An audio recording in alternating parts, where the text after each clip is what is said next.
আকটের চরে বেড়াতে এসে কদম গাছের নিচে বাতাসে বসে আছি। ও যে কদম গাছ, কদম ফুল ফুটছে আর চারদিকে প্রখর রোদ। এই রোদের মধ্যে কোথায় আর যাব,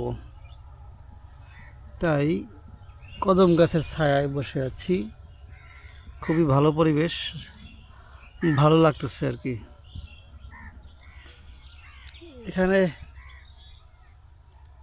বলা চলে এই মুহূর্তে ঠান্ডা আবহাওয়া আর কি, কিন্তু রোদে অনেক তাপ। এখানে তাপমাত্রা সর্বোচ্চ 26-27 ডিগ্রি আছে, আর রোদে গেলেই 29-30 ডিগ্রি। তার মানে এত রোদের মধ্যে, মানে এত প্রখর তাপের মধ্যে যেতে এই গাছের ছায়া অনেক ভালো লাগতেছে, এই জন্য এখানে এসে বসলাম। মানে বাতাস নাই বললেই চলে, মানে প্রচণ্ড তাপ হবে আজকে দিনের বেলায়, এটা বোঝা যাইতেছে। এখন সকাল 8টা বাজে, মানে এই যে সকাল 8টা।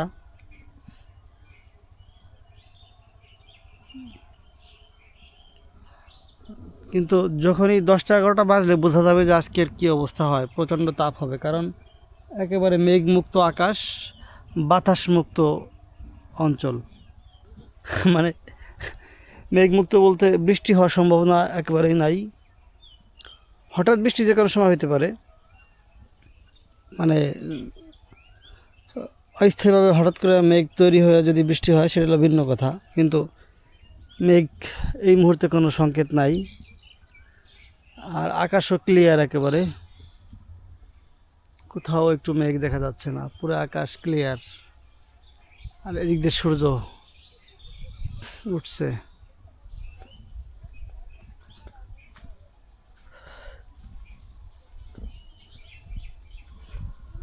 দূরে কোনো গ্রাম দেখা যাচ্ছে না, কিন্তু এটা একটা চর,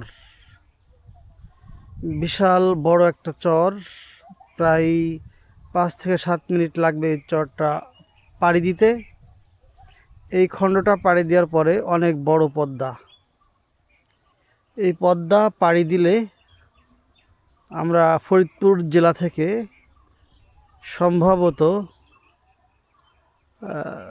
ওটা ওই সাইডে কি নারিশা নাকি দোহার, ঢাকার মানে ওই অঞ্চলটাতে আমরা চলে যেতে পারবো।